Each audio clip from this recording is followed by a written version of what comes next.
Let me give a giant shout out and a big thank you to my boy, Kendall J, over on the Uncle Lou Patreon page. Kendall, thank you for supporting the channel over on the Uncle Lou Patreon page. I can't tell you how much that means to me. All of you that are over there on the Patreon page. I could not do what I do without you guys over on the Patreon page. I wouldn't be able to do this full-time year-round if it weren't for the Patreon page. So big shout out to all of you.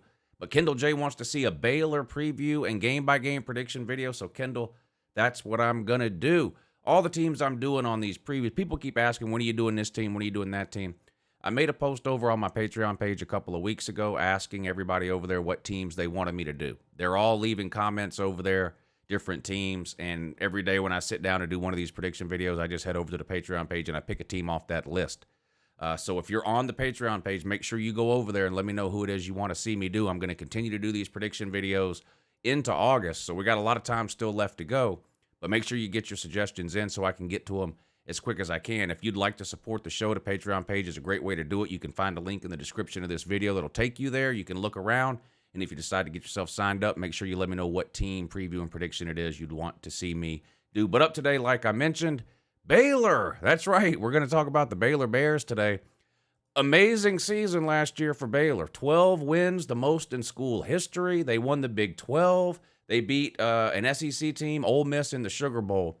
One of the best seasons Baylor has had in a long, long time. And when you consider where they were at just a couple of years ago, it's pretty remarkable how quick of a turnaround has happened at Baylor. And that's thanks in large part, at least in my opinion, to head coach Dave Aranda. Fair warning up front here. I'm extremely, extremely high on Dave Aranda as a head coach. Every morning when I get up, I thank my lucky stars that Florida didn't have enough sense to go after him. Instead, they went and got Sunbelt Billy or whatever, Billy Napier, whatever his name is. I think Dave Aranda, if he's not already one of the best coaches in football, he's going to be widely considered one of the best head coaches in football here pretty soon. The one sort of question mark I have about Baylor and to Dave and about Dave Aranda kind of in general is the recruiting. Baylor's never been a school that's been able to recruit at a really high level. In fact, if you go back and look even last year where they had that remarkable run, like I said, 12-2 winning the Big 12, they were the fourth most talented team in the Big 12. This is according to the 24/7 Sports Team Composite Talent Rankings that is sort of an aggregate of the last four recruiting classes plus transfers in and out, and they come up with a talent ranking. They had Baylor at fourth, and it's not really a surprise. If you go back and look at how Baylor recruits over the last 4 or 5 years, they tend to finish fourth or fifth in the Big 12 in recruiting almost every single year. I checked the recruiting rankings for 2023 before I started this video to see, are they getting any kind of a bump from the season they had last year winning the Big 12 in the Sugar Bowl? And unfortunately, no, not really. Now, they're currently ranked ninth overall in the recruiting rankings. That's a lot of smoke and mirrors there. They've already got 20-something commitments. The problem is they've got 2 4-stars and like 17 or 18 3-stars. So if you go back and look at their previous recruiting classes, it looks a lot like that. So it's hard to project where a team is going to finish recruiting-wise in a given year. Of course, we're still 6 months out from early signing day in December and then regular signing day in February. But it looks like Baylor is on track to finish about where they normally finish in recruiting within the Big 12, which will be fourth or fifth. And, that's going to put them in the 30s to 40s nationally, most likely. That's my concern if I'm a Baylor fan about maybe kind of taking the next step, in terms of trying to make a playoff at some point. We'll see. Now, like I said, I'm a big believer in Dave Aranda. I like the direction this program is headed. I also wouldn't be surprised if Dave Aranda is not at Baylor for long. I think he's going to start showing up on everybody's short list whenever we have a head coach opening. But anyway, let's talk a little bit about Baylor's team this year, what they lost, what's coming back, any holes they might need to fill offensively or defensively. And then, of course, I'm going to put the schedule up on the screen and go through it game by game, and I'm going to try to give you a winner and a loser for every single game. Can Baylor repeat the success from last year? We're going to find out. I think the over-under Vegas win total for Baylor this year is 7.5 or 8. So at least in the sports betting world, they do not expect Baylor to repeat what they did last year. Let's take a look at this year's Baylor team and try to figure out why that is. We'll start with quarterback. Now, Last year, they had pretty good quarterback play out of Gary Bohannon. Is it Jerry or Gary Bohannon? I always forget the pronunciation of that. Spelled, it's like Gerry. So I don't know if it's Gary or Jerry. Anyway, he started at quarterback for the majority of the year, and he played pretty well. He got injured late in the season, and of course, if you remember in the Big 12 championship game, he was unable to go, and Dave Aranda and Baylor put in Blake Shapen, who was a freshman, his sophomore this year. And he played really well. He had, I think, 180 yards, 3 touchdowns. He won the MVP of the game in the Big 12 championship game. And, of course, Baylor won the Big 12. So they had a quarterback battle this spring. Who was it going to be? Was it going to be sort of the young kid, Blake Shapen, who played well in the Big 12 title game, although he had some injury concerns of his own last year. In fact, he wasn't even able to play in the bowl game. Or were they going to go back to Bohannon, who sort of got them to where they wanted to get last year? Well, Dave Aranda decided to go with the young kid Shapen, and so Bohannon has transferred out. That makes it even more important for Shapen to stay healthy this year. You're not going to have that reliable backup option that you had last year when Bohannon went down. You were able to put Shapen in, and he played really, really well. You don't know if you're going to have that this year, so Shapen's going to have to stay healthy. One of the things that's going to help him do that, Baylor returns 4 starting offensive linemen, all 4 of which are seniors, and all have a ton of starting experience. So the offensive line should be a strength for Baylor, and that's important, like I said, in keeping the quarterback healthy. But not only that, Baylor loses a lot of production at the running back and the wide receiver position. So hopefully an improved offensive line is going to translate to running backs having some success running the ball, even though we're going to be seeing some new faces in the backfield this year for Baylor. When you look at the receiver positions and the tight ends, the leading returning receiver for Baylor is their tight end, who had just under 400 yards last year. I think he had 360-something yards. So, again, they lost a ton at receiver and a ton at running back. So, you're going to have some unfamiliar names there. They do have a 6-year senior wide receiver, so he's been around the program forever. Could this be one of those breakout situations? I mean, how many people knew who Kenny Pickett was 2 years ago, right? He sort of broke out his 6th year at Pitt at the quarterback position. I'm not suggesting that this guy for Baylor is going to win the Blitnikoff Award or anything like that, but sometimes you stick around somewhere long enough, you can have a breakout season. Baylor desperately needs that, whether it's from this 6-year wide receiver or whether it's from one of the younger guys. Baylor's going to have some people step up at the skill positions this year if they want to get back to the Big 12 title game. Not sure if they can do it. I do like the quarterback situation. I do like the offensive line. A lot of questions at running back and wide receiver, though. When you look at the defense, strength of the defense is obviously going to be their front, right? Baylor runs a 3-4. They return their entire 2 deep off the line of scrimmage, including all Big 12 nose tackles. So they're going to have one of, if not the best defensive fronts in the Big 12 this year. Now, they lose a couple of linebackers that they got a couple coming back, and they got to replace a couple.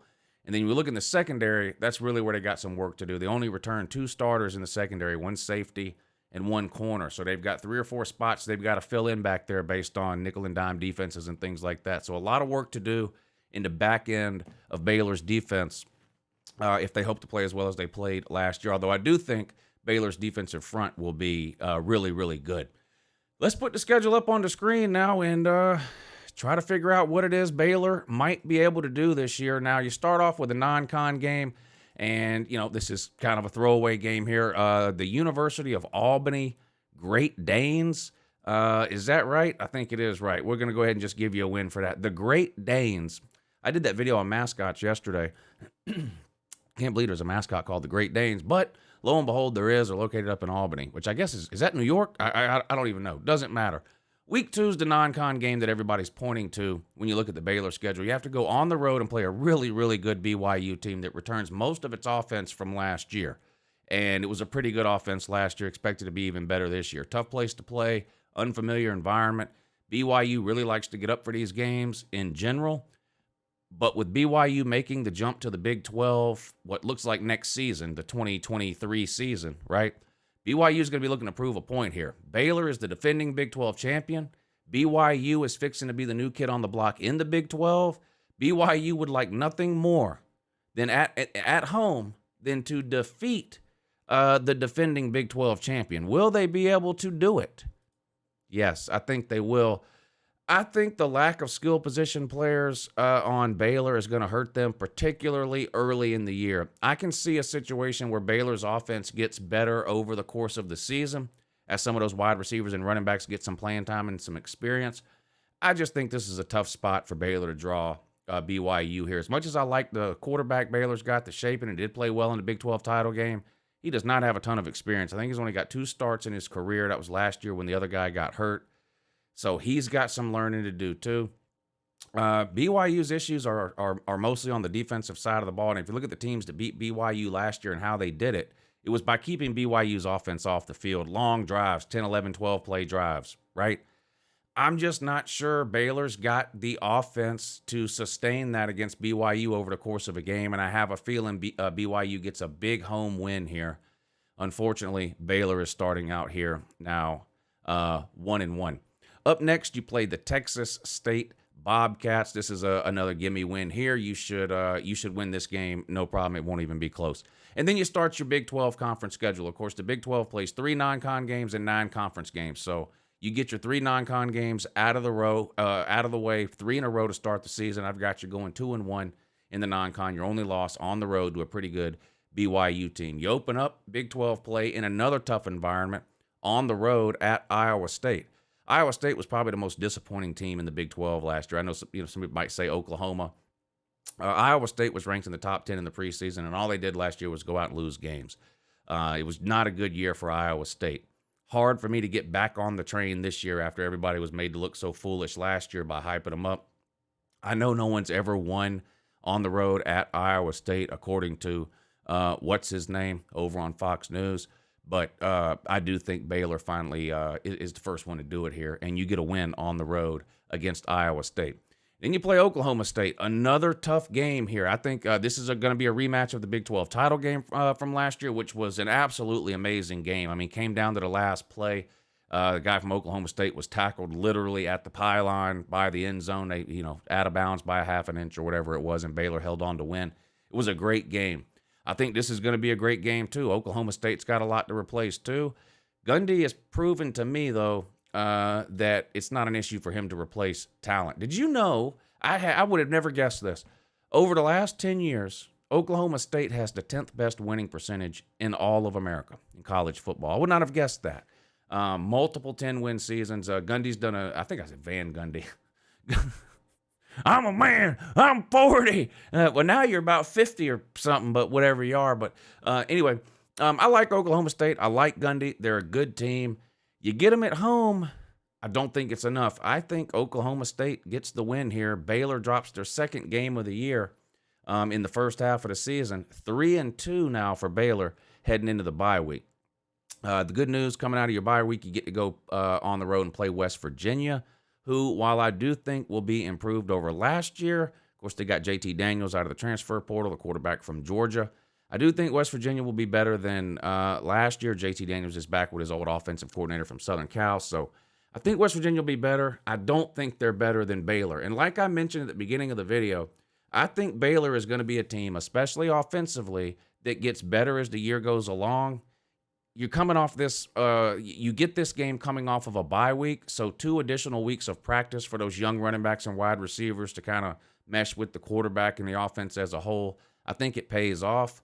I think it pays off for Baylor, and I think you go on the road and get a win at West Virginia. Let me mention this too real quick before I forget about the Oklahoma State game. I meant to mention it. Oklahoma State has a bye week before they play Baylor. So the benefit that you get before you play West Virginia, Oklahoma State gets before they play Baylor. And that's one of the reasons I picked Oklahoma State to win that game. They get 2 weeks to prepare. I consider Oklahoma State and Baylor to be fairly evenly matched. I like both coaches. Maybe I like ARANDA a little bit more, but Gundy's got a lot more experience. I gave Oklahoma State the edge in that matchup because they're off the week before and they get the extra week to prepare. But you're 4-2 after winning on the road at West Virginia, and then you get to play everybody's favorite punching bag in the Big 12, except Texas, Kansas. And, of course, I've got you winning that game at home against Kansas. It's really hard to predict Kansas to win any game at all, honestly, except maybe a couple of non-cons or maybe to get lucky and beat a rebuilding Texas Tech or TCU or something like that. But not expecting much from Kansas this year. Speaking of Texas Tech, after you beat Kansas, you go on the road. You'll get you another win there on the road at Texas Tech. New coaching staff. Now, I do think the talent level at Texas Tech is going to increase. If you know anything at all about their coach, he's an absolute guru when it comes to high school football in the state of Texas. I don't think he's going to have a problem luring some of those highly rated Texas kids to Texas Tech. Won't be enough to help them this year, though. I think Baylor beats them, even though it is on the road. Back-to-back road games here at Texas Tech and at Oklahoma. Lincoln Riley, of course, gone. West Coast, Southern Cal, took Caleb Williams and a whole bunch of other stuff with him. Spencer Rattler left, went to the other coast, South Carolina. So Brent Venables comes in, defensive coordinator from Clemson, takes over head coaching gig here at Oklahoma. He brings in Dylan Gabriel from Central Florida to play quarterback. I don't think Oklahoma's going to fall off the map. I do like Brent Venables. I have no reason to think that Brent Venables is going to fail as a head coach. However, he is a first-year head coach. He's never been a head coach before. There are some growing pains. I don't expect Oklahoma to win 11 or 12 games or anything like that. I don't expect Oklahoma to even win the Big 12. I'll just go ahead and tell you I don't usually make those types of predictions when I'm doing these team previews, but I'll just go ahead and tell you, if you've been paying attention to this channel at all in the offseason, you've probably already figured that out. I actually think you go on the road and get a win at Oklahoma, which would be a huge, huge win for Baylor and Dave Aranda to get this win, even though it's sort of, I don't even know if rebuilding is the right word to use for Oklahoma. So whatever word you want to use for Oklahoma, I mean, a brand new coach, lost your first string and second string quarterback, lost your starting tight end, lost your number 2 wide receiver. I mean, half your offense transferred out, basically. So I don't know what words you want to use, but I think Baylor catches Oklahoma this year. And this is a year, I think, where a couple of teams really need to beat Oklahoma. Texas is another one, and I'll talk a lot about the Texas-Oklahoma game when I do the Texas or the Oklahoma preview, but Oklahoma has absolutely owned Texas. If Texas can't beat Oklahoma this year with a brand new head coach and half their offense gone, I don't know when they do it. So I haven't made up my mind on that game yet or whatever. I haven't done a preview for either one of those teams yet. But I do have Baylor winning this game. Again, I feel like Baylor, especially offensively, is going to get better and better as the year goes along. So I've got you winning on the road at Oklahoma. So whoever's mad about me having you lose to BYU or Oklahoma State, you can pick your lip up off the floor now. I've got you beating the Land Thieves. Up next, you play Kansas State. Kansas State's always a tricky team for me to figure out. I love their coaching staff. I know they haven't done great in the 3 or 4 seasons now that they've been at Kansas State, but I still like that coaching staff. I feel like Kansas State is one of the teams in the Big 12 that has the ability, if things go well and the right staff is there, to compete for Big 12 titles. Not something they do very often, but I feel like Kansas State is one of those teams that has an opportunity to do that if they can get all their pieces together. I don't think they'll have it together this year, and I've got you winning this game at home against Kansas State. Up next is TCU, another team with a new coaching staff. They fired Gary, last year, which I hated to see that. I always liked him. I felt like he was one of the only head coaches in the Big 12 for a long time that actually cared about defense. I know Oklahoma State had an amazing defense last year with Jim Knowles or whoever it was. He's gone off to Ohio State now, but I hated to see him gone, but he is gone. And on top of that, they lost probably their best offensive player and running back, Zach Evans. He transferred to Ole Miss, and I have a feeling Zach Evans is going to have a huge year this year, but that's a topic for another video and another day. You get TCU at home. They are sort of in rebuild mode. I think you get the win. So you're on a roll here after your bye week, and the last game of the regular season is a road game at Texas. I think it's very possible that Baylor and Texas are the 2 best teams in the Big 12 this year. I also think it's possible Oklahoma State is up there. It's possible Oklahoma is up there too, I think. Now, I think those are the only 4 teams that have a realistic chance or shot at making the Big 12 title game: Oklahoma, Texas, Baylor, and Oklahoma State. I think the other teams are, depending on which team, are at least a year or 2 away. Some teams, Kansas, are decades away. This could be a huge, huge game here. But both Baylor and Texas, or either Baylor or Texas, could be in a scenario heading into this game where they have to win to make the Big 12 title game. Both teams could be in that scenario. This game could actually be like a playoff game to get into the Big 12 title game, depending on how some of these other matchups go within the Big 12. Who wins the Texas-OU game? Who wins the OU versus Oklahoma State game, right? This could be a huge, huge game. The winner of this game could punch their ticket to the Big 12 championship, right? It's also possible 1 or 2 of these teams, Baylor or Texas, get to this game where it doesn't matter if they win, they're already in. So depending on which scenario happens and how this plays out, it's going to have an effect and an impact on this game. It's a difficult place to play at Texas. I know Texas was terrible last year, and for whatever reason, I am a lot higher on Texas this year than I have been in a while, and a lot higher than most other people are on Texas as well. I definitely think Baylor is capable of winning this game, especially if it goes like I think it might, where their offense gets progressively better as the season goes along, as some of those young wide receivers and running backs sort of start to gel with the offense. I could definitely see a scenario where Baylor goes into Austin and wins this game. However, I cannot predict that to happen at this time. I've got Texas actually beating Baylor in the last game of the regular season. Baylor finishes 9-3. Now, one of these losses, BYU, is a non-conference loss. So in terms of Baylor's ability to make the Big 12 title game, the BYU game does not matter, okay? So for the purposes of getting into the Big 12 title game, I've got you with two conference losses, 2 losses within the Big 12. You can let me know down below whether you agree or whether you think I'm wrong. Which games did I get right or wrong? Do you think Baylor is making a return trip to the Big 12 title game? I'm kind of on the fence. I really like Dave Aranda. I'm a big believer in Dave Aranda. However, they are losing a ton on offense, and the quarterback not having, even though I like what I've seen from Shapen, but I haven't seen much. I've seen 2 games. Now, clearly, Dave Aranda likes what he's seen from Shapen enough to name him the starter after spring practice, which caused last year's starter, Gary Bohannon, to transfer out. So I love Aranda. I guess I have to trust his judgment that Shapen is good to go. I'm concerned about his injuries in the past and him staying healthy. Like I mentioned, it does help to have 4 senior offensive linemen returning this year. So we'll see how it goes. I'm high on Baylor in general. I'm even higher on Dave Aranda, and I definitely think it's possible that Baylor makes a return trip to the Big 12 title game. But that's going to be it. I hope you enjoyed this preview and prediction video. Again, if you're a member on the Patreon page, make sure you click the link in this description. Go over to the Patreon page and leave me a comment. Let me know what team it is you'd want to see me do a preview and game-by-game prediction for, and I'll be sure to knock it out. I appreciate all of you watching. Have a good morning.